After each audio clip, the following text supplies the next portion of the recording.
Hello दोस्तों, welcome to nursing पीठ। कैसे हैं आप सब लोग? मैं सृष्टि सिंह। आज मैं बात करने वाली हूँ आपके सामने न्यूरो मस्कुलर मैच्योरिटी के बारे में। लेकिन उसके पहले हमने लास्ट क्लास में कुछ चीज़ें पढ़ी थी फिजिकल मैच्योरिटी के रिस्पेक्ट में। हम उसको थोड़ा सा क्विकली रिवाइज कर लेते हैं। लास्ट क्लास में फिजिकल मैच्योरिटी पढ़ा था, फिजिकल मैच्योरिटी ऑफ न्यूबॉर्न। इस इंडिकेटर्स में हमने पढ़ा था, ये 6 इंडिकेटर्स होते हैं, इसमें 6 इंडिकेटर्स होते हैं इसके अंदर। पहला था स्किन और स्कैल्प के लिए, स्किन या हेयर स्कैल्प या स्कैल्प हेयर कह सकते हैं आप इसको। दूसरा था, हमने पढ़ा था लेनुगो। लेनुगो क्या है? फाइन हेयर्स के रिस्पेक्ट में पढ़ा था हमने। तीसरा हमने पढ़ा था ईयर एंड आई, ईयर या आई या ईयर पिन्ना के बारे में कि रिक्वायलिंग हो रही है या नहीं हो रही है। फोर्थ हमने पढ़ा था इसमें ब्रेस्ट नोड्यूल्स के लिए, ब्रेस्ट नोड्यूल्स के लिए। फिर हमने पढ़ा था, फिफ्थ हमारा था जेनाइटल ऑर्गन। जेनाइटल ऑर्गन में हमने मेल और फीमेल दोनों के रिस्पेक्ट में चीजें पढ़ी थी। ये मेल है और ये फीमेल, ठीक है। सिक्स्थ वन हमने पढ़ा था प्लांटर क्रीजेस। प्लांटर क्रीजेस, इनको हमने डिफरेंशिएट करके पढ़ा था। किसके बीच में? इनको हमने डिफरेंशिएट किया था प्री टर्म, टर्म और पोस्ट टर्म के रिस्पेक्ट में, ठीक है। इतनी चीजें समझ आ गई आपको। फिजिकल मैच्योरिटी में अगर हमने प्री टर्म की बात करें, जिसमें स्किन और हेयर स्कैल्प में, स्किन प्री टर्म में बहुत ही ज्यादा सॉफ्ट होती है, लेकिन वो बहुत ही ज्यादा ऐसे रेजिस्ट होती है, जिसमें क्रीजेस होती हैं, ठीक है। लनुगो में हमने प्री टर्म में पढ़ा था कि बहुत फाइन हेयर, जिसमें बॉडी में बहुत ज्यादा फाइन हेयर्स होते हैं। और आई और ईयर में हमने पढ़ा था ईयर कैसे ऐसे रिकॉइल हो पा रही है या नहीं हो पा रही है। प्री टर्म में रिकॉइल होती है, लेकिन पोस्ट टर्म और टर्म में रिकॉइल नहीं होती है। वहीं अगर लेनुगो की बात करें तो प्री टर्म में fine hairs all over the body present होते हैं, लेकिन टर्म और पोस्ट टर्म में फाइन हेयर्स की क्वांटिटी कम हो जाती है और पोस्ट टर्म में बिल्कुल ही नेग्लिजिबल हो जाते हैं। स्किन की अगर बात करें तो स्किन में बहुत इंपॉर्टेंट पॉइंट मैंने ये बताया था कि प्री टर्म में जो स्किन होती है, टर्म में हमारी बहुत ज़्यादा सॉफ्ट और सिल्की होती है, वहीं प्री टर्म में बहुत ज़्यादा रफ और फजी स्किन होती है और हेयर स्कैल्प भी बहुत ज़्यादा रफ होता है। लेकिन अगर हम पोस्ट टर्म की बात करें तो ड्राई स्किन होती है या फिर पीलिंग ऑफ स्किन होता है। बहुत ज़्यादा इंपॉर्टेंट फैक्टर था जो पोस्ट टर्म में हमने बताया था कि ड्राई स्किन या फिर पीलिंग ऑफ स्किन होता है, ठीक है। ईयर की बात करें तो प्री टर्म में इजीली रिक्वायल हो रहा था, लेकिन टर्म और पोस्ट टर्म में इजीली रिक्वायबल नहीं था, इजीली रिक्वायल नहीं कर रहा था। ब्रेस्ट नोड्यूल की अगर हम बात करें तो एरियोला का साइज जो है, एरियोला जो है फ्लैट होता है और उसका साइज लेस देन 5 mm होता है। लेकिन अगर टर्म और पोस्ट टर्म की हमने बात करी थी तो उसमें एरियोला इरेक्टेड होता है या फिर एक्सटेंडेड होता है और इसका साइज मोर देन 5 mm होता है। जेनाइटल ऑर्गन में हमने मेल और फीमेल में पढ़ा था। मेल में हमने बताया कि जो प्री टर्म है उसमें स्क्रॉटल सैक एम्प्टी होता है मोस्टली, क्योंकि जो टेस्टिस होता है वो डिसेंड नहीं होता फ्रॉम द एब्डोमेन, तो अनडिसेंडेड टेस्टिस प्रेजेंट होते हैं, पहला पॉइंट। दूसरा हमने पढ़ा था कि रूगोसाइट्स जो स्क्रॉटल सैक में प्रेजेंट होता है वो प्री टर्म में नहीं होता है। वहीं अगर टर्म और पोस्ट टर्म की बात करें तो मैच्योर हो चुका है बेबी टर्म और पोस्ट टर्म के टाइम पे, इसीलिए जो जेनाइटल जो स्क्रॉटल सैक है वो फिल्ड होता है और टेस्टिस डिसेंडेड होती हैं, ठीक है। और रूगोसाइट्स की बात करें तो टर्म और पोस्ट टर्म में रूगोसाइट्स प्रेजेंट होते हैं। इतनी चीज ठीक। फीमेल में अगर हम आए तो क्लाइटोरिस जो बहुत ज्यादा प्रोमिनेंट होती है, किसमें? प्री टर्म में। और क्यों होते हैं? क्योंकि जो लेबिया मेजोरा होता है वो लेबिया माइनोरा और क्लाइटोरिस को कवर नहीं करता है। वहीं अगर टर्म और पोस्ट टर्म की बात करें तो क्लाइटोरिस उतना प्रोमिनेंट नहीं होता है, क्यों? क्योंकि लेबिया मेजोरा, लेबिया माइनोरा और क्लाइटोरिस को कवर करता है। ये चीज हमने पढ़ ली थी। फीमेल और मेल में जेनाइटल ऑर्गन का डिफरेंशिएशन हो गया। अब आते हैं प्लांटर क्रीजेस। 6 पॉइंट में प्लांटर क्रीजेस में हमने पढ़ा था अगर प्री टर्म बच्चा है तो उसमें प्लांटर क्रीजेस यानी कि पैर के तलवे में क्रीजेस या निशान नहीं होते हैं, बहुत ही माइन्यूट होते हैं, जो कि रेड मार्क्स की तरह दिखते हैं। वहीं अगर टर्म और पोस्ट टर्म की बात करें तो टर्म में प्रेजेंट होता है 2/3 एंटीरियर साइड में, 2/3 साइड में, मतलब कि अगर 3 पार्ट में अगर डिवाइड करें तो 2/3 में उसके क्रीजेस अगर प्रेजेंट होंगे। लेकिन पोस्ट टर्म में ऑल ओवर द प्लांटर में, ऑल ओवर इसके लेग में, यहाँ पे फुट में उसके क्रीजेस प्रेजेंट होंगे। इतनी चीज समझ आ गई, फिजिकल मैच्योरिटी खत्म। फिर हम इसके रिस्पेक्ट में एक क्वेश्चन पूछ लेते हैं आपसे। क्या क्वेश्चन है? The presence of cracked leathery skin with no lanugo indicates what? देखो, प्रीटर्म में हमने पढ़ा था, प्रीटर्म में क्या होता है? प्रीटर्म में क्रैक नहीं होता है, हल्की सी स्मूथ होती है, हल्की सी स्मूथ होती है, लिटिल स्मूथ होती है। वहीं सिल्की जो है, टर्म में बहुत ही ज्यादा सिल्की स्किन होती है, ठीक, बहुत ज्यादा सिल्की स्किन होती है, और इसमें स्मूथ होती है लेकिन बहुत ही लिटिल केस में, ये और बहुत ज्यादा स्मूथ प्रेजेंट होती है टर्म में। ये क्रैक्ड किसके बारे में बात कर रहा है? और लेदरी स्किन मतलब कि पीलिंग ऑफ स्किन हो रही है। पीलिंग ऑफ स्किन मैंने किसमें बताया था? बहुत ही अच्छा साइन था, किसमें? पोस्ट टर्म में, पोस्ट टर्म में। इसका आंसर हुआ पोस्ट टर्म। लेनुगो किस में नहीं प्रेजेंट होता? प्रीटर्म में अगर हम बात करें तो लेनुगो मतलब फाइन हेयर ज्यादा क्वांटिटी में प्रेजेंट होते हैं, लेकिन और टर्म में भी नो या फिर लेस अमाउंट में प्रेजेंट होते हैं। लेकिन अगर हम पोस्ट टर्म की बात करें तो इसमें बिल्कुल भी लेनुगो प्रेजेंट नहीं होता है। एसजीए क्या था? पिछली क्लास में मैंने बताया था, स्मॉल फॉर गेस्टेशनल एज होता है, जिसको हम स्मॉल फॉर गेस्टेशनल एज, जिसको हम प्रीटर्म भी कह सकते हैं। ये बेसिकली डिफाइन करता है प्रीटर्म को। Small for gestational age last class में मैंने क्या बताया था? ये होता है स्मॉल टर्म बच्चा होता है, टर्म बच्चा विद बॉडी वेट कितना होता है उसका?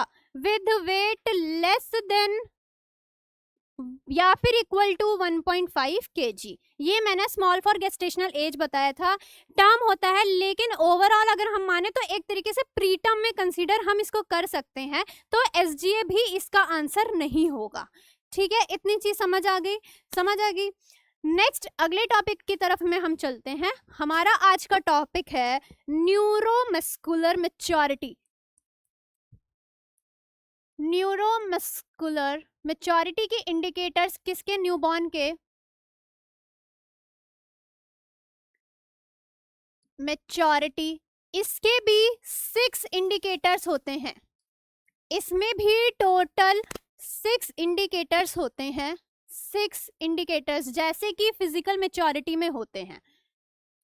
ठीक है, एक एक करके हम पढ़ेंगे। इसमें सबसे पहले इसमें पहला इंडिकेटर आता है, इसको इजी तरीके से याद करने के लिए हम लाइन वाइज याद करेंगे, लाइन वाइज पढ़ेंगे ताकि हम चीजों को कोरिलेट कर सकें। सबसे पहले हम पढ़ेंगे पोस्चर के बारे में। पोस्चर, इसमें हम पोस्चर में हम क्या पढ़ते हैं? न्यूरोमस्कुलर। आप सोचेंगे न्यूरोमस्कुलर क्या है? सबसे पहले मैं वो डिफाइन कर देती हूँ। न्यूरॉन्स और मसल का, न्यूरॉन्स और मसल का कोऑर्डिनेशन कितना है बच्चे में, ये डिफाइन करता है कि बच्चा प्रीटर्म है या टर्म है। ठीक है, अगर उसमें अच्छे कोऑर्डिनेशन है, न्यूरॉन और उसके मसल्स में कोऑर्डिनेशन उसका बना हुआ है, तो वो टर्म बच्चा होगा। लेकिन अगर कोऑर्डिनेशन नहीं है तो वो प्रीटर्म होगा। और वो कोऑर्डिनेशन भी अलग अलग इंडिकेटर्स के थ्रू हम डिफाइन करेंगे। सबसे पहले मैंने बात करी पोस्चर की। पोस्चर में हम क्या देखते हैं?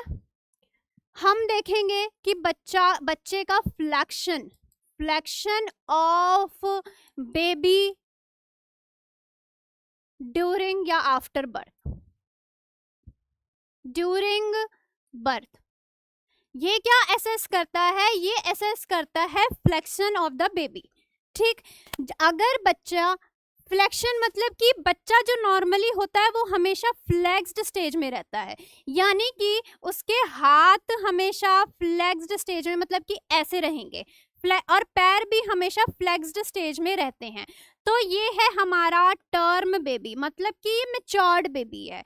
लेकिन अगर हम वही प्रीटर्म की बात करें तो प्रीटर्म में एक्सटेंडेड रहते हैं लेग भी और हैंड्स भी, ठीक है। तो जितना बच्चा फ्लेक्स्ड होगा उतना बच्चा टर्म होगा या फिर मैच्योर होगा, लेकिन अगर उसमें एक्सटेंशन शो हो रहा है उतना ही बच्चा जो है प्री मैच्योर होगा, ठीक है। इतनी बात आ गई समझ। मैंने बताया पोस्चर, पोस्चर क्या होता है, ये असेस करता है flexion of baby during birth. ये किस में डिफाइन करने के लिए हमें ये देखना है कि बच्चा टर्म है या प्रीटर्म है, यानी कि उसमें मैच्योरिटी लेवल कितना है, ठीक है।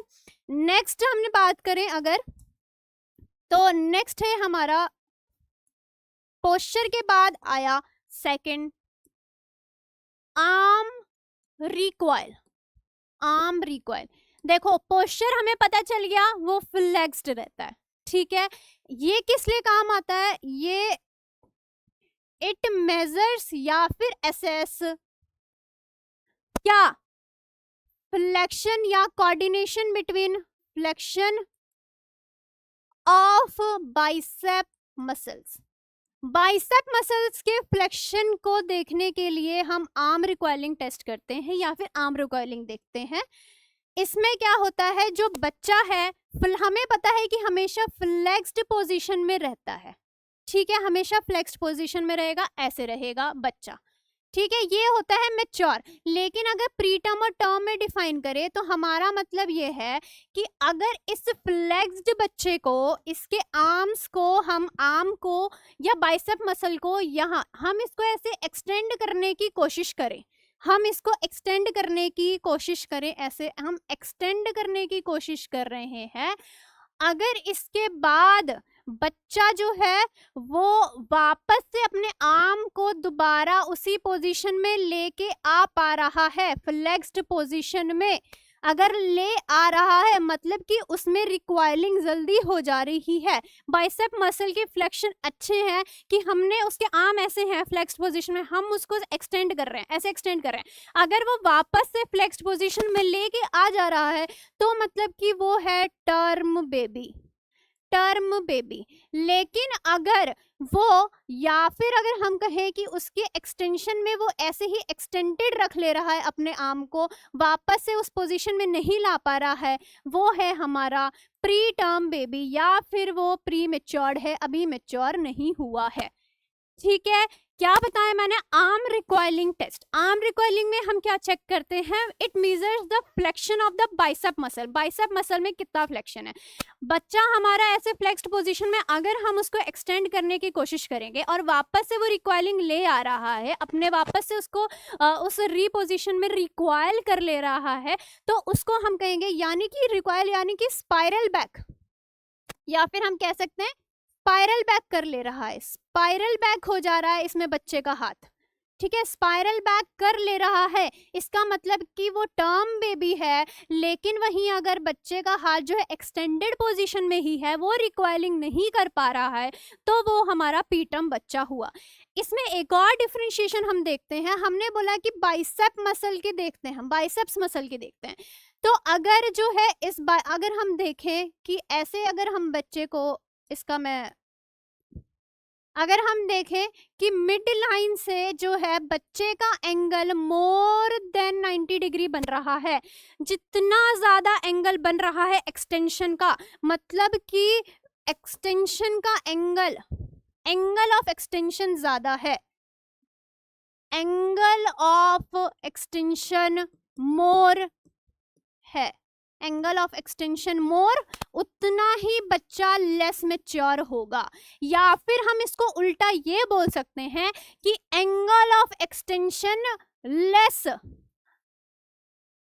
Baby maturity level high, maturity level high, ठीक है। जितना कम एंगल होगा उतना बच्चा मैच्योर होगा, जितना एक्सटेंशन का एंगल ज्यादा होगा उतना ही बच्चा लेस मैच्योर होगा या फिर प्रीटर्म होगा, मैच्योरिटी लेवल हाई, ठीक है। आर्म रिकॉइलिंग पता चल गया, पहला पोस्चर फ्लेक्शन पोजीशन में रहेगा, आर्म रिकॉइलिंग, आर्म रिकॉइल कर ले रहा है तो टर्म बेबी है, अगर रिकॉइल नहीं कर पा रहा है तो प्री टर्म बेबी है, ठीक है। नेक्स्ट हम बात करते हैं नेक्स्ट हम बात कर रहे हैं आर्म रिकॉइलिंग के बाद सेकंड है हमारा, थर्ड है हमारा, थर्ड नंबर पे देखो, पहले फ्लेक्शन कैसे याद करना है, पहले फ्लेक्शन के लिए पढ़ा, पहला पॉइंट वो इंडिकेटर वो हो गया, फिर हमने एक्सटेंशन, इसी आर्म में एक्सटेंशन देख लिया, पोस्चर के बाद आर्म रिकॉइलिंग आ गया, ठीक है। तीसरा हम पढ़ेंगे स्क्वायर विंडो टेस्ट, या फिर उसको हम स्क्वायर विंडो टेस्ट या फिर उसको रिस्ट टेस्ट भी कह सकते हैं, स्क्वायर विंडो टेस्ट। ये किस लिए करते हैं, ये हम करते हैं रिस्ट की फ्लेक्सिबिलिटी चेक करने के लिए, एसेस दी रिस्ट फ्लेक्सिबिलिटी, रिस्ट फ्लेक्सिबिलिटी। इसमें क्या होता है, हम बच्चे के हैंड को फोर आर्म की तरफ लाएंगे, ठीक है। इसको मैं लिख के बताती हूँ, मैंने बोला हम बच्चे के आर्म को, जो हैंड है, hand towards it's four arm, towards it's four arm, four arm. तो हम देखेंगे कि अगर बच्चे और उसके हैंड और फोर आर्म के बीच में अगर एंगल कम बन रहा है, मतलब 90 डिग्री के नीचे जा रहा है, तो वो टर्म बच्चा है। जितना कम एंगल बनेगा उतना ज्यादा मैच्योर होगा, उतना ही टर्म बेबी होगा। लेकिन अगर ये एंगल नहीं बना पा रहा है तो वो प्री टर्म होगा। हम पिछले पोस्चर से अगर हम इसको लेकर के चले, तो पोस्चर में हमने बताया था कि बच्चे में फ्लेक्शन ज्यादा होता है, तो हर मूवमेंट में फ्लेक्शन ज्यादा होगा। तो उसी से हम समझते हैं कि जैसे ही अगर ये फ्लेक्स्ड अच्छे से हो जा रहा है उतना ही बच्चा टर्म होगा, लेकिन अगर इसमें फ्लेक्शन शो नहीं हो रहा है उतना ही बच्चा प्री टर्म होगा। इसको हम डायग्राम के थ्रू अगर देखें तो हमने क्या किया, बच्चे का ये हैंड है, ये बच्चा है, हमने इसके ये हैंड है, ठीक है, ये इसका हैंड और ये इसका फोर आर्म। हमने क्या किया, हम इसको ऐसे लेकर के आएंगे, ठीक है। हम बच्चे के हैंड को ऐसे लेकर आ रहे हैं। अगर बच्चे का जो हैंड है वो रिस्ट जो है उसमें फ्लेक्सिबिलिटी ज़्यादा है और 90 डिग्री से कम एंगल बन रहा है, तो ये हो गया हमारा टर्म बेबी या फिर मैच्योर बेबी हो गया। लेकिन अगर वहीं हम बात करें कि इसमें ज़्यादा 90 डिग्री से ज़्यादा एंगल बन रहा है, बच्चा ज़्यादा अच्छे से फ्लेक्स नहीं कर पा रहा है, तो वो हो गया हमारा प्री टर्म बेबी। यानी कि इसको दूसरे तरीके से हम कहें तो हम कह सकते हैं कि इसमें जो एंगल है लेस देन 90 डिग्री का एंगल बन रहा है, किसके बीच में, between hand and four arm, या फिर हम इसको कह सकते हैं, या फिर रिस्ट एंगल। ये हमारा रिस्ट है तो हम इसको रिस्ट एंगल कहेंगे, या फिर रिस्ट एंगल। अगर रिस्ट एंगल कम है उतना ही बच्चा मैच्योर होगा। इसमें मोर देन 90 डिग्री का रिस्ट एंगल होता है, मोर देन 90 डिग्री का रिस्ट एंगल होता है, ठीक है। इसको हम लिख सकते हैं लेस एंगल मोर मैच्योर, ठीक। हम दूसरे तरीके से लिख सकते हैं, हम लिख सकते हैं लेस रिस्ट एंगल मोर मैच्योर, मोर मैच्योर। एंगल जितना कम होगा उतना ही बच्चा मैच्योरिटी की तरफ होगा, यानी कि जितना अच्छा फ्लेक्शन बच्चे में होगा उतना ही बच्चा मैच्योर होगा। अगर फ्लेक्शन कम है, एक्सटेंशन ज्यादा है, तो उतना ही बच्चा प्री टर्म होगा, ठीक है। हमारा थर्ड पॉइंट था स्क्वायर विंडो टेस्ट, वो भी हमने कंप्लीट कर लिया। Square window test, wait 1 second, okay. ये नीचे चला गया, इसको नीचे ले आती हूँ मैं। हाँ, जितना लेस रिस्ट एंगल बनेगा, यहाँ रिस्ट से जितना कम एंगल बनेगा उतना ही बच्चा टर्म होगा, ठीक है। थर्ड हमने कंप्लीट कर लिया। सेकंड था हमारा आर्म रिकॉइलिंग, थर्ड है हमारा स्क्वायर विंडो टेस्ट, ठीक। कैसे याद किया, पहले हमने पोस्चर के बारे में पढ़ा, उसके बाद हमने इसके फ्लेक्शन और एक्सटेंशन, किसके, आर्म के एक्सटेंशन के बारे में पढ़ा, उसके बाद हमने रिस्ट एंगल के बारे में पढ़ा स्क्वायर विंडो टेस्ट में, ठीक है। इतनी चीज आ गई समझ। नेक्स्ट हम चलते हैं, अगला टॉपिक है, अगला इंडिकेटर है नेक्स्ट इंडिकेटर है हमारा 4th नंबर, काफ साइन। काफ साइन, इसमें हम किसके बारे में पढ़ते हैं? हम स्कार्फ लेते हैं, ऐसे ऐसे स्कार्फ लेते हैं, इससे हम समझने की कोशिश करते हैं। ऐसे स्कार्फ लेते हैं, उसमें हमारा शोल्डर मसल का इंडिकेशन, हम शोल्डर मसल को इसमें इंक्लूड करते हैं। तो इसमें हम क्या एसेस कर सकते हैं? Assess shoulder girdle. आप कहोगे गर्डल क्या है? Flexor muscle.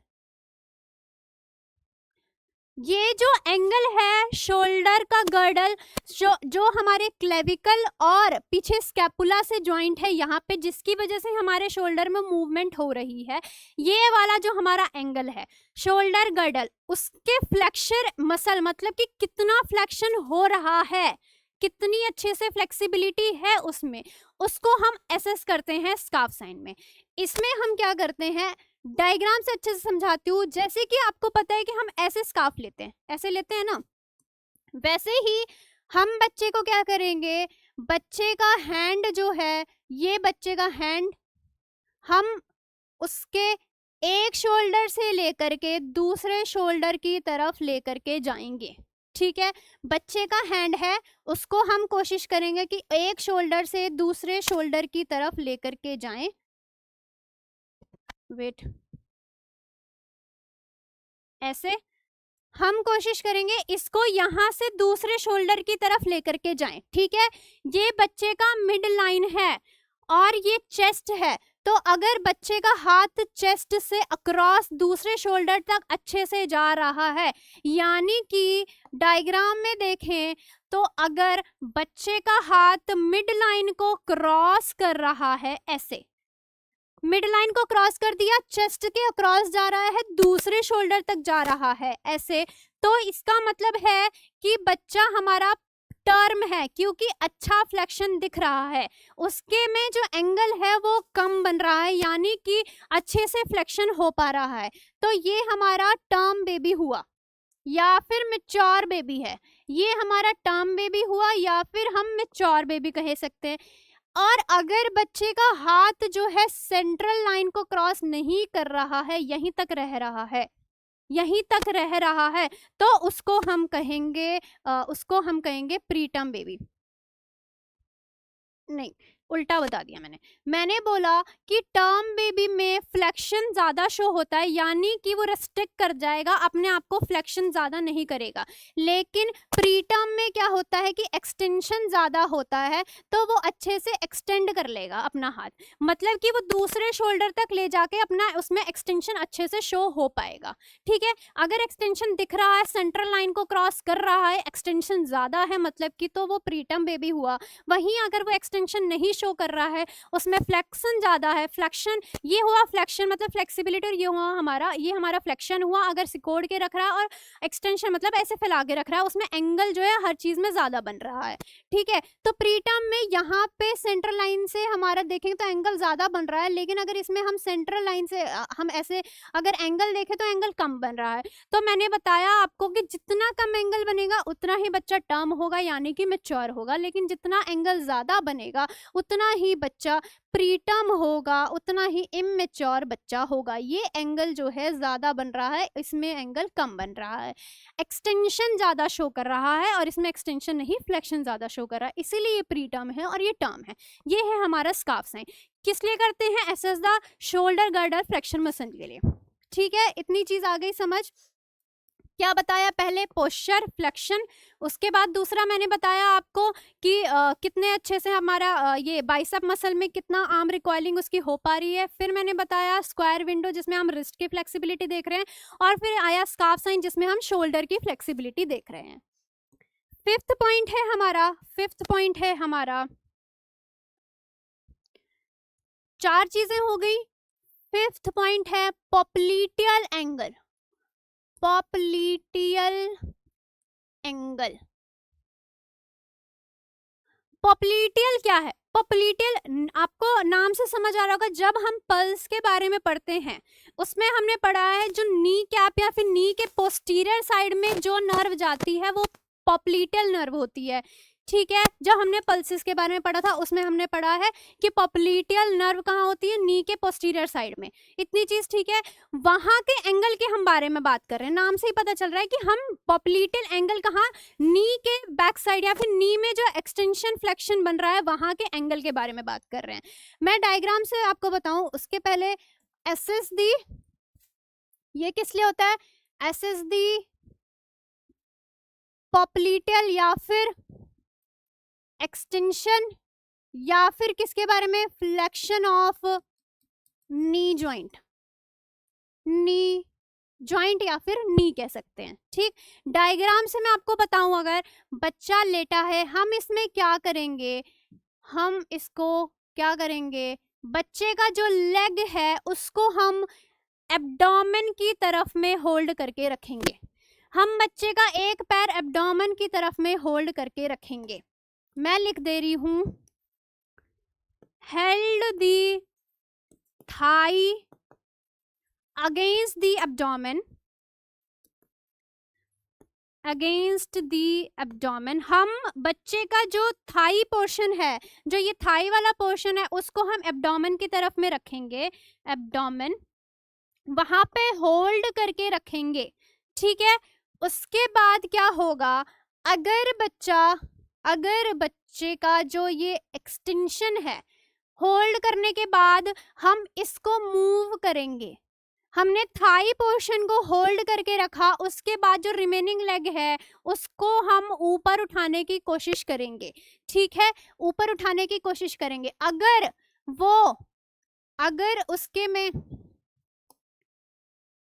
अगर उसका जो एंगल है वो कम बन रहा है, अगर बच्चा ज्यादा एक्सटेंड नहीं कर पा रहा है, तो वो हमारा टर्म बेबी हुआ या फिर मैच्योर बेबी, यानी कि जो एंगल है वो बच्चे में कम बन रहा है, ये इसके बीच का जो एंगल है, जितना भी ये पॉप्लीटल एंगल बन रहा है वो लेस है, तो बच्चा टर्म है। लेकिन वहीं अगर हम बात करें कि जो बच्चे में अगर ये एंगल ज्यादा बन रहा है, मतलब कि बच्चे का आप एसेस करो, आपने थाई को एब्डोमेन पे होल्ड कर लिया, फिर रिमेनिंग पैर को आप ऐसे ऊपर उठा रहे हो, अगर बच्चे का पैर पूरा अच्छे से एक्सटेंड हो गया, यानी कि वो यहाँ तक ऐसे ले आ रहा है, पूरा एक्सटेंशन शो हो रहा है, तो वो हमारा प्रीटर्म बच्चा हुआ, क्योंकि उसके में एक्सटेंशन शो हो रहा है, ठीक है। तो ये हमारा प्रीटर्म बच्चा हुआ, यानी कि एंगल जो है इसके बीच में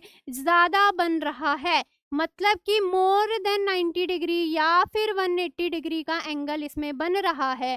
मोर एंगल लेस मैच्योर, मैंने बताया मोर एंगल लेस मैच्योर, ये लेस देन 90 डिग्री का एंगल बन रहा है, इसमें मोर देन 90 डिग्री का एंगल बनेगा, मोर एंगल लेस मैच्योर, ठीक है। पॉप्लीटल एंगल किस लिए होता है, एक्सटेंशन या फिर फ्लेक्शन ऑफ नी को देखने के लिए। इसमें क्या करेंगे, हम बच्चे का जो थाई है उसको एब्डोमेन पे होल्ड करके रखेंगे, बाकी रिमेनिंग लेग को हम स्ट्रेट करने की कोशिश करेंगे। अगर वो अच्छे से फ्लेक्शन शो कर रहा है, फ्लेक्शन एक्सटेंशन शो कर रहा है, अगर अच्छे से मतलब पूरा अच्छे से फैल जा रहा है, पूरा स्ट्रेट कर ले रहा है अपना पैर, और वो 90 डिग्री से ज़्यादा एंगल बना रहा है अपने पॉप्लीटल साइड में, तो इसका मतलब है कि प्री टर्म बेबी है, उसमें एंगल ज़्यादा बन रहा है। लेकिन वहीं अगर वो एंगल कम बना रहा है, मतलब कि वो टर्म बेबी है, क्योंकि उसमें फ्लेक्शन शो हो रहा है, उसमें एक्सटेंशन ज़्यादा शो नहीं हो रहा है। इतनी चीज़ आ गई समझ आप में, इतनी चीज़ समझ आ गई, ठीक है। हमने बात करी पॉप्लीटल एंगल के बारे में। अब हम आते हैं 6th वन, लास्ट है हमारा 6th वन के बारे में बात करते हैं। पॉप्लीटल एंगल के बाद बात करेंगे 6th वाला, heel to ear. Heel to ear, heel से समझ आ रहा है पैर में जो हील होता है ये वाला, हम कोशिश करेंगे हील टू ईयर, यानी कि हील वाले पार्ट को हम ईयर तक लाने की कोशिश करेंगे बच्चे का, ठीक है। क्या बताया, बेबी है, ये किस लिए काम आ रहा है, एसेस करने के लिए, एसेस दी पेल्विक, जो भी पेल्विक है, पेल्विक गर्डल फ्लेक्सर मसल। अभी तक हमने बात करा कि किसके बारे में, जो थाई ये पॉप्लीटल एंगल है, जो पैर, ये समझ लो पैर है, पैर का जो पॉप्लीटल एंगल है उसके बारे में हमने पढ़ा। अब हम बात करेंगे, जैसे हमने शोल्डर गर्डल की बात करी, अब हम पैर में बात करेंगे पेल्विक गर्डल के बारे में, उसके फ्लेक्सर और एक्सटेंशन के बारे में हम पढ़ेंगे। इसमें क्या करेंगे हम, बच्चा लेटा है ऐसे, हम कोशिश करेंगे कि उसका जो पैर है वो उसके कानों तक टच हो, उसका पैर कानों तक ऐसे लेकर के आएंगे, कोशिश करेंगे कि उसका हील जो है वो कान तक टच करे, ठीक। लेकिन अगर हील जो है कान तक टच नहीं कर रहा है, दो कंडीशन हुई, या तो उसका हील जो है कान को टच कर लेगा, दूसरा कंडीशन है कान को टच नहीं करेगा, कान को टच कर ले रहा है, और दूसरा कंडीशन मैंने बताया कान को टच नहीं करेगा। अगर कान को टच कर रहा है तो एंगल ज्यादा बना रहा है, ज्यादा एक्सटेंशन शो कर रहा है, तो बच्चा हमारा प्री टर्म हुआ। क्यों? क्योंकि मोर एंगल है, यानी कि ज्यादा एक्सटेंशन शो कर रहा है। मोर एंगल मोर एक्सटेंशन, मोर एंगल मोर एक्सटेंशन, और एक्सटेंशन वर्ड आ गया तो समझ जाना है कि बच्चा हमारा प्री टर्म है, ठीक है। ये हमारा टर्म बेबी है, क्यों? क्योंकि फ्लेक्शन शो कर रहा है और इसमें एंगल जो है वो हमारा लेस है। इतनी चीज आ गई समझ? मैंने क्या बताया, मैंने बोला हील टू ईयर, हम इसमें पेल्विक गर्डल के फ्लेक्सर मसल की बात कर रहे हैं। हम ये वाले मसल, यहाँ पे जो पेल्विक गर्डल का मसल होता है, यहाँ का जो मूवमेंट होता है पैर का, उसको, उसके बारे में हम बात कर रहे हैं। हमने कहा अगर हम उसके पैर को, हील को ईयर तक टच करने की कोशिश कर रहे हैं, अगर वो कंप्लीटली टच कर ले रहा है यानी कि एक्सटेंशन शो कर रहा है, तो वो हमारा प्रीटर्म बेबी हुआ। लेकिन वहीं अगर वो पूरा अच्छे से एंगल ईयर को टच नहीं कर रहा है, एंगल कम बन रहा है, फ्लेक्शन हो रहा है, एक्सटेंशन कम शो कर रहा है, तो इसका मतलब ये हुआ कि वो प्रीटर्म, वो टर्म बेबी है। मेरे वर्ड्स को ध्यान से सुनना, मैंने क्या क्या चीजें बोली। मैंने बोला एंगल लेस बन रहा है, बच्चे में फ्लेक्शन हो रहा है, एक्सटेंशन लेस है, ये तीनों चीज ही सेम है। एक्सटेंशन लेस है मतलब कि फ्लेक्शन शो कर रहा है, अगर फ्लेक्शन शो कर रहा है मतलब कि उसमें एंगल कम है, तो वो हमारा टर्म बेबी है। लेकिन वहीं इसका उल्टा मैं बोलूं, अगर कि एक्सटेंशन शो कर रहा है, एंगल ज्यादा बन रहा है, तो वो हमारा प्री टर्म बेबी हुआ। इतनी चीजें आ गई समझ? मैं दोबारा से रिवीजन करने के लिए बोलूं आपको, तो सबसे पहले मैंने बोला, फिर से पढ़ लेते हैं। मैंने सबसे पहले आपको बताया पोस्चर के बारे में, इसको थोड़ा बड़ा कर देते हैं, हाँ अब दिख रहा है। सबसे पहले मैंने बात करी आपसे न्यूरोमस्कुलर मैच्योरिटी में पोस्चर के बारे में। सबसे पहले हम देखेंगे कि बेबी में, हमें पता है ये किस लिए करते हैं हम, फ्लेक्शन ऑफ बेबी चेक करने के लिए, किस क्या असेस करने के लिए, ड्यूरिंग बर्थ बच्चे में कितना फ्लेक्शन है। अगर मोर फ्लेक्स्ड है बच्चा तो वो टर्म है, क्योंकि हमें पता है टर्म बेबी हमेशा फ्लेक्स्ड पोजीशन में रहता है। अगर मोर फ्लेक्स्ड है तो वो बच्चा टर्म है। वहीं अगर लेस फ्लेक्शन है यानी कि एक्सटेंशन शो हो रहा है, मैं इसमें लिख दूं कि मोर फ्लेक्स्ड, इसमें लिख दूं मैं फ्लेक्शन ज्यादा है, फ्लेक्शन मोर है, और इसमें एक्सटेंशन शो हो रहा है, एक्सटेंशन शो हो रहा है, तो वो प्रीटर्म बच्चा है, ठीक है। नेक्स्ट मैंने बात करी कैसे याद करेंगे, पहले हमने पोस्चर के बारे में बात करा, ठीक। फिर नेक्स्ट मैंने किसके बारे में बात करा, आर्म रिकॉइलिंग के बारे में बात करा, आर्म रिकॉइलिंग के बारे में बात करा। आर्म रिकॉइलिंग क्या, हम चेक करेंगे कि कितना बच्चे में, जितना भी ये बाइसेप मसल है उसके कितना फ्लेक्शन है, यानी कि जो हम फ्लेक्स्ड बेबी को अगर दोबारा से एक्सटेंड करने की कोशिश कर रहे हैं तो वो वापस से कितना रिकॉइल हो जा रहा है, वापस से वो रिकॉइलिंग फेज में आ जा रहा है कि या नहीं। अगर आ रहा है तो वो टर्म है, लेकिन अगर वो एक्सटेंडेड रह जा रहा है, उसमें एंगल ज्यादा बन रहा है, तो वो हमारा प्रीटर्म बेबी हुआ। वहीं हमने बात करी, हमने स्क्वायर विंडो टेस्ट जिसमें हमने बताया हैंड रिस्ट फ्लेक्सिबिलिटी के बारे में पढ़ा। अगर इसमें फ्लेक्सिबिलिटी ज्यादा है, ये सेंटर से ऐसे सरफेस से उसका एंगल कम बन रहा है, हैंड और बाइसेप में या फोर आर्म में अगर एंगल कम बन रहा है तो वो टर्म बेबी है। वहीं अगर एंगल ज्यादा बन रहा है तो वो प्री टर्म बेबी है, ठीक है, तो जितना लेस रिस्ट एंगल होगा उतना ही बच्चा मोर मैच्योर होगा, यानी कि मोर मैच्योर होगा, उतना ही बच्चा मोर मैच्योर होगा। ठीक है, ये चीज आगे समझ, जितना एंगल ज्यादा होगा उतना बच्चा मैच्योर होगा। ठीक है, फिर हमने बात करी आर्म रिकॉइलिंग और स्क्वायर विंडो टेस्ट के बाद हमने बात करा, अब हम नीचे की तरफ और बढ़ते हैं। हमने स्क्वायर विंडो ये पढ़ लिया, फ्लेक्शन पढ़ लिया, arm recoiling, square window test में रिस्ट के बारे में पढ़ लिया। फिर हमने पढ़ा इसके बाद में, फिर हमने पढ़ा स्कार्फ साइन। अब हम शोल्डर की बात करें, अगर शोल्डर गर्डल में कितना फ्लेक्शन है उसके बारे में पढ़ें। स्कार्फ साइन में शोल्डर फ्लेक्शन अगर वो पूरा कंप्लीटली सेंट्रल लाइन से साइड ले जा रहा है, यानी कि वो दूसरे शोल्डर को टच कर ले रहा है, तो वो प्रीटर्म है, क्योंकि उसमें एक्सटेंशन ज़्यादा शो कर रहा है। लेकिन वहीं अगर वो नहीं टच कर पा रहा है सेंट्रल लाइन को क्रॉस, उसका जो ये फोर आर्म है वो अगर शोल्डर को दूसरे शोल्डर को टच नहीं कर पा रहा है, तो वो टर्म बेबी हुआ। ठीक है, फिर हमने पढ़ा अगला पॉप्लिटियल एंगल। पॉप्लिटियल एंगल अगर ज्यादा बन रहा है, हम कोशिश करेंगे कि उसके बच्चे का जो थाई है वो एब्डोमेन पे रखने की कोशिश करेंगे, फिर हम रेस्ट ऑफ द लेग को ऊपर उठाने की कोशिश करेंगे। अगर वो स्ट्रेट कर ले रहा है, एक्सटेंशन शो कर रहा है, तो प्री टर्म हुआ, एंगल ज्यादा बन रहा है। अगर लेस एक्सटेंशन है तो वो टर्म बेबी हुआ।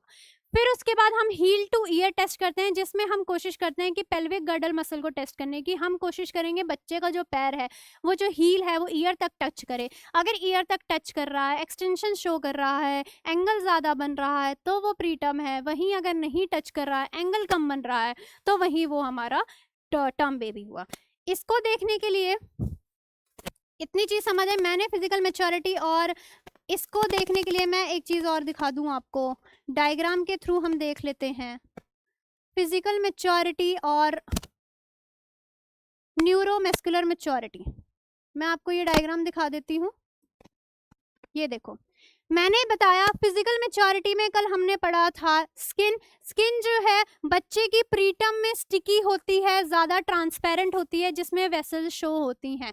अगर वेसल शो हो रही है तो वो प्रीटर्म था, लेकिन अगर वेसल शो नहीं हो रहा है तो वो हमारा उतना ही टर्म की तरफ बढ़ता है। यहाँ पे बच्चा प्री मैच्योर है, यानी कि प्रीटर्म है, या फिर हम कह सकते हैं लेस मैच्योर है इस साइड में, लेस मैच्योर है इस साइड में। उतना ही बच्चा यहाँ पे टर्म है, टर्म बेबी है, या फिर मोर मैच्योर है। इतनी चीज समझ आई, बाकी चीजें इसमें धीरे धीरे समझेंगे। बस आप अभी ये देखो, मैंने आपको बताया था कल स्किन फिजिकल मैच्योरिटी में स्टिकी होती है, फ्रेजाइल होती है, बहुत ही ज्यादा ट्रांसपेरेंट। वहीं अगर धीरे धीरे हम देखें पोस्ट टर्म तक आते आते बच्चे की जो स्किन है वो बहुत ही ज्यादा लेदरी और क्रैक्ड हो जाती है, यानी कि पीलिंग ऑफ स्किन शो होने लगता है। ये पोस्ट टर्म का साइन था, ये मैंने बताया था। ठीक, फिर उसके बाद हमने लेनुगो के बारे में पढ़ा था। अगर जितना बच्चा लेस मैच्योर होगा उतने ही बॉडी हेयर्स जो हैं वो ज़्यादा दिखते हैं, और वहीं जितनी मैच्योरिटी रेटिंग ज़्यादा होगी उतना ही कम दिखेंगे। फिर प्लेंटर क्रीजेस में जितना ज़्यादा बच्चा मैच्योर होगा उतना ही प्लेंटर क्रीजेस ज़्यादा शो होंगी, लेकिन अगर जितना ही लेस मैच्योर होगा प्लेंटर क्रीजेस कम होंगी।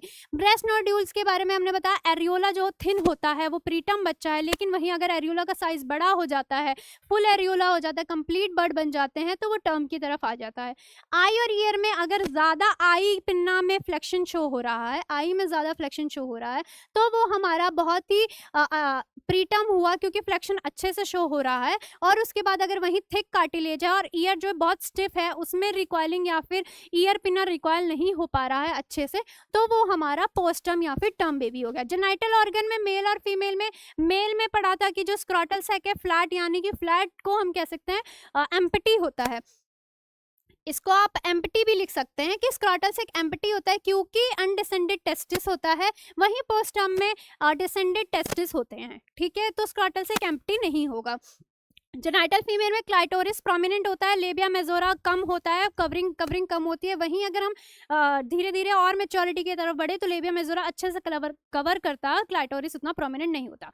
फिर हमने न्यूरोमस्कुलर मैच्योरिटी में आज हमने सबसे पहले पोस्चर पढ़ा, जिसमें मैंने आपको बताया जितना बच्चा एक्सटेंडेड रहेगा उतना ही प्रीटर्म होगा, उतना ही लेस मैच्योर होगा। वहीं धीरे धीरे बच्चे में फ्लेक्शन शो हो रहा है, ज्यादा फ्लेक्शन ज्यादा मैच्योर बच्चा। ठीक है, मतलब कि टर्म बेबी। मेच्योरिटी और लेस मेच्योरिटी के बेसिस पे हम इसको डिफ्रेंशिएट करेंगे। फिर हम हमने देखा रिस्ट एंगल जो है ज्यादा बन रहा है, ये रिस्ट एंगल ज्यादा बन रहा है, प्रीटम हुआ, लेस मेच्योर हुआ, रिस्ट एंगल कम बन रहा है, अच्छे से ज्यादा फ्लेक्स हो जा रहा है, तो 0 डिग्री एंगल बन रहा है, मतलब कि मोर मेच्योर है। आर्म रिकॉइलिंग में हम बच्चे के फ्लेक्शन वाले फेस को एक्सटेंड करने की कोशिश करेंगे, अच्छे से एक्सटेंड हो जा रहा है तो प्रीटम में, अगर नहीं एक्सटेंड हो रहा है या फिर वापस से दोबारा फ्लेक्स पोजीशन में वापस आ जा रहा है, एक होता है नहीं आ रहा है, एक होता है आ जा रहा है, एक्सटेंड करने के बाद वहीं रह रहा है तो प्रीटम, और एक्सटेंड करने के बाद वापस आ जा रहा है तो वो हुआ हमारा टर्म बेबी या फिर मोर मेच्योर। पोप्लीटल एंगल की बात करें तो थाई को हम एब्डोमेन पे ऐसे होल्ड करके रखेंगे, फिर रेस्ट ऑफ द लेग को हम स्ट्रेट करने की कोशिश करेंगे। जितना ही ज्यादा वो एक्सटेंड कर पा रहा है, एंगल ज्यादा बन रहा है, जैसे कि दिख रहा है 180 डिग्री बन रहा है, एंगल ज्यादा बन रहा है, उतना ही लेस मेच्योर होगा। धीरे धीरे मेच्योरिटी में बढ़े तो ये एंगल कम होता जाता है। ठीक है, ये एंगल जो है इसके बीच में वो कम होता जा रहा है। ठीक, फिर हम स्कार्फ साइन में, हमने शोल्डर साइन में देखा कि शोल्डर तक अगर जा रहा है, सेंट्रल लाइन से पूरा क्रॉस कर रहा है ऐसे, तो अगर जितना क्रॉस कर दे रहा है उतना ही बच्चा मेच्योर है, लेकिन इसमें सेंट्रल लाइन को क्रॉस नहीं कर रहा है, उतना ही मेच्योर बच्चा है, यही उतना ही लेस मेच्योर है।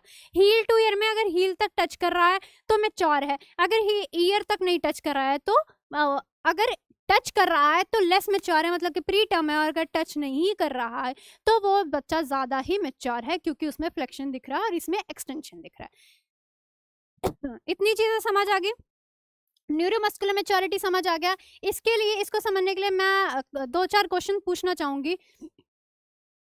Which of the following parameter are used to assess the neuromuscular maturity in the Ballard scoring system?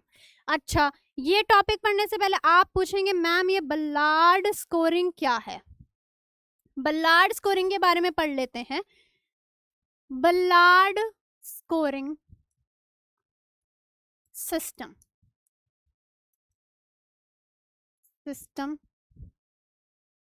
ये किस लिए यूज करते हैं? बल्लार्ड स्कोरिंग सिस्टम ये हम किस लिए, to assess the maturity level on the basis of maturity level during its gestational age, to assess the maturity level during its gestational as.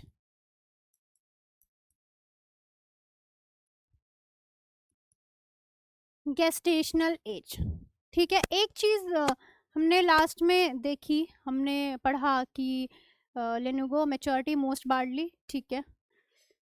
तो अच्छा, आप भी यहाँ कंफ्यूज हो रहे होंगे जैसे मैं कि ये लनुगो इन्होंने लिखा है, लनुगो में नन लिखा है, मतलब इन्होंने बेसिकली स्कैल्प हेयर की बात करी है, लेकिन जो मैंने लनुगो आपको बताया था उसमें मैंने आपको बेसिकली पढ़ाया था आपको फाइन बॉडी हेयर्स के बारे में, इसलिए उन्होंने लिखा है जितना बच्चा प्रीटम होगा उसमें नन स्कैल्प हेयर्स होंगे, क्योंकि रफ होते हैं, फजी होते हैं, उतना ही बच्चा मेच्योर हो गया। नन मतलब कि लनुगो मतलब कि नन बाल्डनेस रहती है, ठीक है, अबंडेंट होगा, फिर थिन हो जाएगा, फिर बाल्ड एरियाज आ जाएंगे, फिर मोस्टली बाल्ड आ जाएगा, यानी कि मेच्योरिटी रेटिंग हाई हो रही है। लनुगो मतलब फाइन हेयर कितने ज्यादा कम है, तो यानी कि नन मतलब पूरा ओवरऑल में प्रेजेंट होगा वो, ठीक है, ओवरऑल में प्रेजेंट होगा। नन मतलब अब्सेंट, कहीं भी अब्सेंट नहीं है वो। जितना धीरे धीरे आगे बढ़ रहा है उतना ही अब्सेंट मोस्टली बाल्ड बच्चा हो जाएगा, उतना ही जितनी मेच्योरिटी रेटिंग आएगी उतनी ही लनुगो कम हो जाएगी, ठीक है। हाँ, बल्लार्ड स्कोरिंग की बात कर रहे थे, to assess the maturity level during its gestational age या फिर on the basis of its gestational age, gestational age के बेसिस पे। इसमें हम बल्लार्ड स्कोरिंग में हम 2 चीजें देखते हैं। पहला हमारा फिजिकल मेच्योरिटी, ये इसमें हमारा आता है फिजिकल मेच्योरिटी, फिजिकल जो हमने पहले पढ़ लिया, फिजिकल मेच्योरिटी की स्कोरिंग आती है जिसमें हमने 6 इंडिकेटर्स पढ़े हैं, 6 इंडिकेटर्स पढ़े। वो 6 इंडिकेटर्स प्लस में हम इसमें और क्या देखते हैं, इसमें न्यूरोमस्कुलर मेच्योरिटी देखते हैं, जिसके न्यूरोमस्कुलर मेच्योरिटी देखेंगे जिसके भी 6 इंडिकेटर्स होते हैं। क्या होते हैं? 6 इंडिकेटर्स, ठीक है, 6 और 6 12 इंडिकेटर्स टोटल होते हैं। उन 12 इंडिकेटर्स के बारे में हम बल्लार्ड स्कोरिंग में देखते हैं, बल्लार्ड स्कोरिंग सिस्टम में उनको हम कंट्रीब्यूट करते हैं। ठीक है, इसमें क्या होता है, मैंने बताया गेस्टेशनल एज के बेसिस पे होता है, मतलब कि इसकी जो टोटल स्कोरिंग होती है, अगर हम इसके टोटल स्कोरिंग की बात करें, टोटल स्कोर की बात करें अगर हम, तो ये होता है -10 से लेके +50 तक। -10 से लेके +50 तक किसकी स्कोरिंग होती है? अगर -10 की है तो बच्चा 20 वीक्स का है, और अगर बच्चे की स्कोरिंग +50 है तो वो 44 वीक्स का है। क्या बोला कि इसका जो टोटल स्कोर होता है वो -10 से +50 तक होता है। अगर -10 स्कोरिंग है तो बच्चा 20 वीक्स का है, और अगर +50 है तो इसका मतलब वो 44 वीक्स का उसका गेस्टेशनल एज है। इतनी चीज आ गई समझ। हम क्यों कर रहे हैं इसको, क्यों कर रहे हैं? पहली चीज, to differentiate between preterm, differentiate between preterm, term and post term. जैसे कि मैंने फिजिकल मैच्योरिटी में आपको डिफरेंशिएट करके बताया था प्री टर्म, टर्म और पोस्ट टर्म के रिस्पेक्ट में, तो हम वो बल्लार्ड स्कोरिंग में कंट्रीब्यूट हो रहा है। इसका मतलब है कि हमें डिफरेंशिएट करना है प्री टर्म और टर्म और पोस्ट टर्म के बीच में, तो हम बल्लार्ड स्कोरिंग का यूज करेंगे। पहली चीज ये। दूसरी चीज क्या है?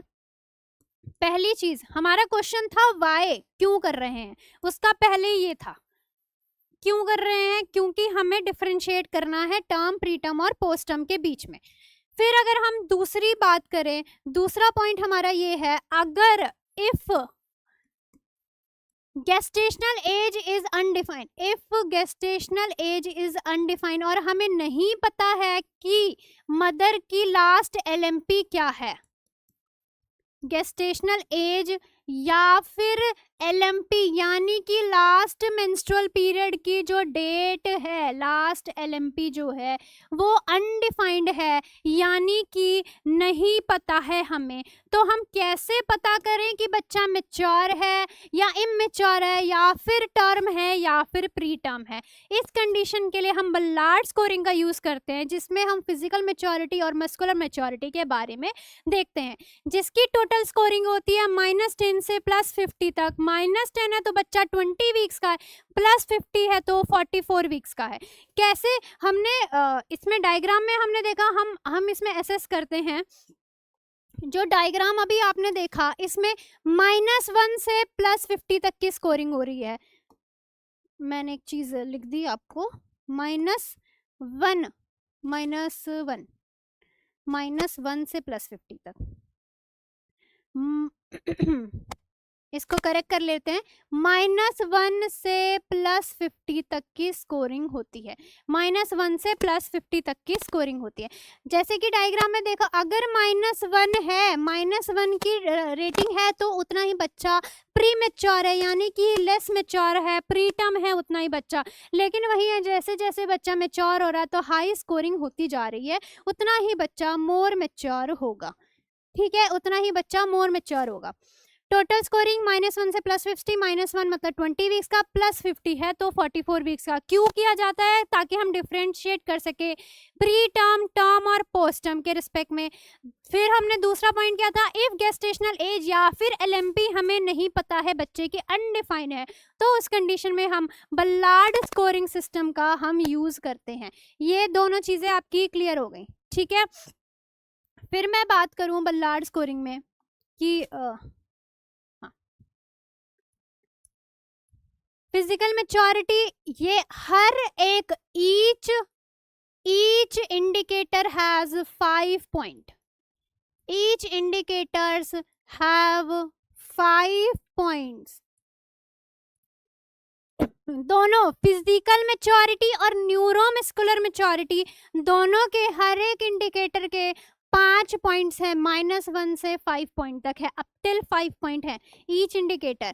तो जितने भी हैं सारे फिजिकल और न्यूरोमस्कुलर दोनों मैच्योरिटी के हम बात करें तो सारे इंडिकेटर्स के टोटल 5 पॉइंट्स होते हैं। ठीक है, इतनी चीज समझ आए। तो लास्ट क्वेश्चन में हम आते हैं।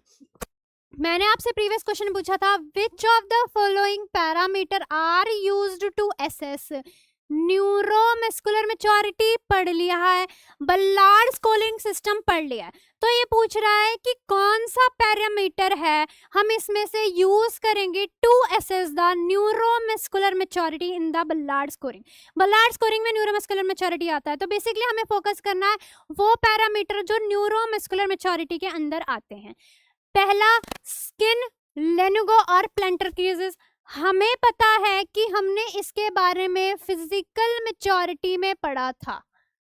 फिजिकल मैच्योरिटी जो अपीयर हो रही थी ऊपर से, हमें उसमें जो दिख रही थी बिना उसके मूवमेंट या किसी चीज को चेक करे, जो हम अपने विजिबल आई से हम बस देख के ऑब्जर्व कर रहे थे, वो हमारी फिजिकल मैच्योरिटी में। तो स्किन, लेनुगो और प्लेंटर क्रीजेस हमने देखा था। तो ये हमने फिजिकल मैच्योरिटी में पढ़ा था। ठीक है, दूसरा है पोस्चर, स्क्वायर विंडो और स्कार्फ साइन। ठीक है, तीसरा है ये हमने न्यूरोमस्कुलर मैच्योरिटी में पढ़ा था, अभी पढ़ा, पोस्चर, स्क्वायर विंडो और स्कार्फ साइन पढ़ा था। तो ये न्यूरोमस्कुलर मैच्योरिटी में आ गया। ठीक है, ब्रेस्ट साइज, ईयर कार्टिलेज और जेनिटेलिया, ये भी हमने किस में पढ़ा था? फिजिकल मैच्योरिटी में पढ़ा था। ठीक है, नन ऑफ द अबव, ऐसा तो है नहीं ये दोनों गलत है ये दोनों गलत है, लेकिन हमें पता है कि ये सही है, तो नन ऑफ द अबव भी नहीं होगा। तो इसका आंसर हुआ हमारा, इसका आंसर हुआ B, posture, square window and scarf sign. Posture, square window and scarf sign, ये इसका आंसर हुआ। ठीक है, अगला क्वेश्चन, बल्लार्ड स्कोरिंग पर लिया। अगला क्वेश्चन, ये एक और क्वेश्चन मैं आपसे पूछती हूँ, which of the following neuromuscular sign indicates greater maturity? Greater maturity, अच्छा इसमें हम एक और चीज ऐड कर सकते हैं। अगर मैं आपसे कहूं कि मोर पॉइंट्स इंडिकेट्स मोर मैच्योरिटी, हमने पढ़ा कि -120 वीक्स है, मतलब कि प्रीटर्म है, लेस मैच्योर है, हमें दिख रहा है। और अगर जैसे जैसे पॉइंट्स बढ़ रहे हैं वही 44 वीक्स तक के गेस्टेशनल एज है, मतलब कि मैच्योरिटी बढ़ रही है। इसका मतलब है कि ज्यादा पॉइंट्स अगर हैं, बल्लार्ड स्कोरिंग के ज्यादा पॉइंट्स है, वही इंडिकेट करता है मोर मैच्योरिटी को, मोर मैच्योरिटी।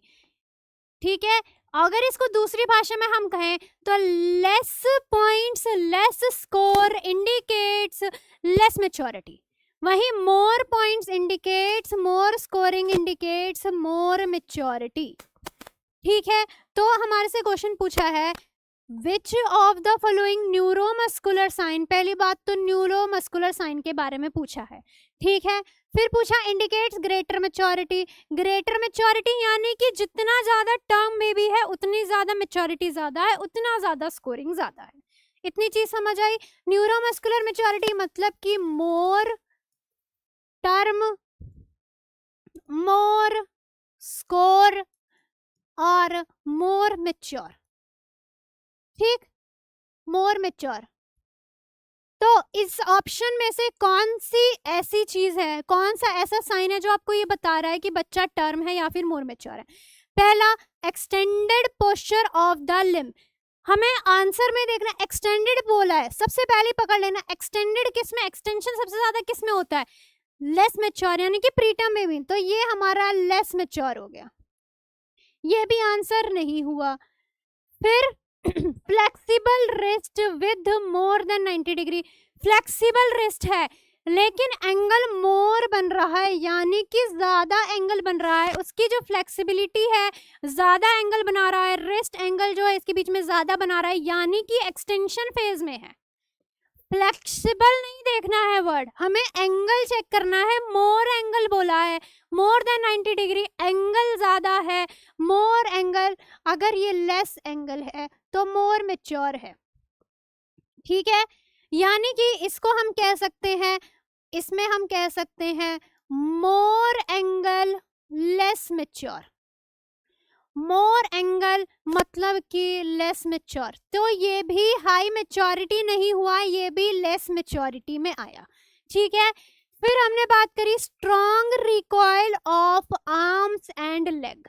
मैंने बताया था आर्म रिकॉइलिंग में अगर बच्चे का हाथ एक्सटेंड कर रहे हैं, रिकॉइल हो जा रहा है, मतलब कि स्ट्रॉन्ग रिकॉइलिंग है, तो वो टर्म बच्चा है। तो ये मतलब हुआ कि ये मेच्योर है, वो टर्म में भी है, इसका मतलब हुआ कि वो और मेच्योर है। लेकिन ये देखने से पहले हम अगला ऑप्शन भी देख लेते, क्या पता वो ज्यादा सही हो। Arm draped easily across chest, arm जो है इजिली ड्रेप कर ले रहा अक्रॉस साइन, मतलब कि जो चेस्ट के अक्रॉस जाके हाथ ऐसे, स्कार्फ साइन जो है पॉजिटिव कहलाता है। यानी कि इसमें मैंने आपको स्कार्फ साइन बताया था, ये प्रीटर्म है, इसका मतलब ये हुआ कि इसमें स्कार्फ साइन पॉजिटिव है। क्या मतलब हुआ? इसका मतलब हुआ कि प्रीटर्म है तो यहाँ पे स्कार्फ साइन पॉजिटिव हुआ, स्कार्फ साइन पॉजिटिव। वहीं अगर बच्चा अच्छा मेच्योर है, टर्म बेबी है, मोर मेच्योर है, तो मतलब कि हमारा जो स्कार्फ साइन है वो नेगेटिव हुआ। ठीक है, स्कार्फ साइन क्या है? स्कार्फ मतलब ओढ़ना, ऐसे ऐसे स्कार्फ लेते हैं ना, तो वैसे ही हम ऐसे करने की कोशिश करेंगे। अगर स्कार्फ साइन बना ही नहीं रहा है तो स्कार्फ साइन जो है वो नेगेटिव हो गया, लेकिन अगर स्कार्फ साइन बना रहा है तो वही बच्चा पॉजिटिव हो गया, तो पॉजिटिव है मतलब कि प्री टर्म है। तो वही ऑप्शन में बोला गया है कि स्कार्फ साइन जो है वो पॉजिटिव दिखा रहा है, यानी कि बच्चा प्री टर्म है, यानी कि बच्चा लेस मेच्योर है। तो हमारा इसमें ऑप्शन सही हुआ कौन सा? सी ऑप्शन हमारा इसमें सही हुआ। सी ऑप्शन सही हुआ, strong recoil of arm and leg, strong recoils of the arm and leg, ये हमारा आंसर सही हुआ। ठीक है, अगला क्वेश्चन हम देखते हैं। अगला क्वेश्चन पूछ रहा है the Ballard score is used to, मैंने बताया एसेस करने के लिए क्या, एस्टिमेटेड गेस्टेशनल एज कितना है बच्चे का, मैंने बताया to assess the maturity level during its gestational age, या फिर हम इसको लिख सकते हैं, हम पहले तो इसे मैच्योरिटी लेवल असेस कर रहे हैं, या फिर हम इसको लिख सकते हैं टू असेस, या फिर to assess its gestational age, क्योंकि मैंने बताया हमें पता ही नहीं बच्चे का गेस्टेशनल एज क्या है, या अनडिफाइन है, एलएमपी अनडिफाइन है, तो हम असेस इट्स गेस्टेशनल एज के लिए भी यूज कर सकते हैं। जैसे स्कोरिंग, जितनी स्कोरिंग होगी उसके अकॉर्डिंग हम इसका गेस्टेशनल एज पता कर लेंगे, to assess the gestational age. ठीक है, तो क्या है, Ballard score is used to assess, पहला ऑप्शन है एसेस रेस्पिरेटरी मैच्योरिटी, नहीं, इसके बारे में हम पढ़ते हैं अफगार स्कोरिंग में, जो मैं आपको आने वाली क्लासेस में अच्छे से बताऊंगी कि what is Apgar scoring. Apgar score में हम एसेस करते हैं respiratory maturity, measure birth weight, नहीं, बर्थ वेट तो नॉर्मल है, उसमें बल्लार्ड स्कोर में बर्थ वेट का कोई काम होता ही नहीं, फिजिकल मैच्योरिटी होती है उसमें बर्थ वेट नहीं आता, न्यूरोमस्कुलर मैच्योरिटी होती है उसमें बर्थ वेट का ऑप्शन नहीं आता। फिर डिडक्ट कंजेनाइटल अनॉमली, नहीं, इसके लिए हम अदर टेस्ट करते हैं कंजेनाइटल अनॉमलीज चेक करने के। लेकिन बल्लार्ड स्कोर की बात करें तो बल्लार्ड स्कोर हम इसको करते हैं to estimate gestational age of the newborn, newborn के गेस्टेशनल एज को असेस करने के लिए हम बल्लार्ड स्कोरिंग का यूज करते हैं।